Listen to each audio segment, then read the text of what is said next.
Happy Sunday night, everybody. This is video number 3, recorded on day number 4.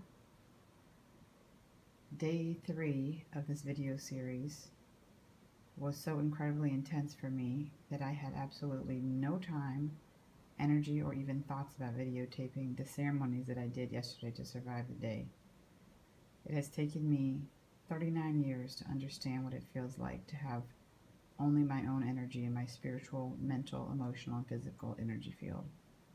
What that means is that for the first time in my life, I know and have tasted freedom. On day 3 of this video series, I had to be in close proximity to someone who was suffering so much that her energy field is extremely toxic to my spirit.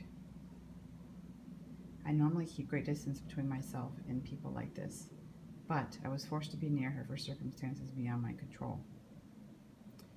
All of a sudden, after being in her energy field for a couple of hours, I began to feel physically ill, and emotionally I started feeling a huge sense of despair. All of a sudden I realized that I had to leave that space. I felt like I had to fight for my life to overcome this huge sense of hopelessness that had taken over my energy field.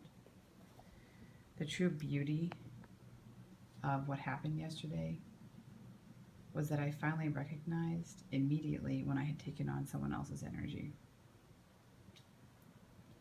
And I also realized immediately that I had to do something about it and that I could do something about it.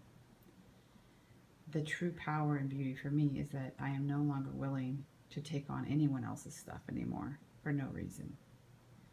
So the ceremonies that I did yesterday included step 1, calling on the healing light in presence of Archangel Metatron, and quote-unquote his, it's not a he, Archangel Metatron is a gender-neutral energy, but many people, as well as me, actually refer to him as a him, refer to that energy as a him.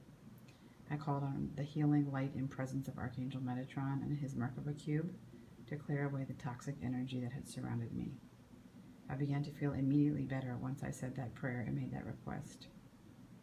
Step 2, I burned frankincense all around me in my house. I started to feel better. However, something was telling me that even though I felt better, I should still burn sage and holy stick, Palo Santo, all around my energy field as well as through my house. My mind argued with my intuition, telling me that that was excessive, so I did nothing else. 3 hours later, I went to open my door and my door would not open. My aunt and my son were locked out of the house, and I was locked in my house with my niece and my other son. No one could figure out how to get us out. So then, step 3, I had my niece sage my entire energy field, and while she did so, I shouted and hollered at that toxic negative energy to get out of my field, out of my house, and out of my life. I did the exact same thing with Palo Santo Holy Stick. As soon as I was done, this shift was so amazing. So many miracles happened. The door opened simply. Someone just had a simple idea, got the door open. Everyone was laughing, smiling, cracking jokes. It was such a wonderful experience. So much community, so many blessings, so much protection, so many stories, so many memories. It was an amazing experience.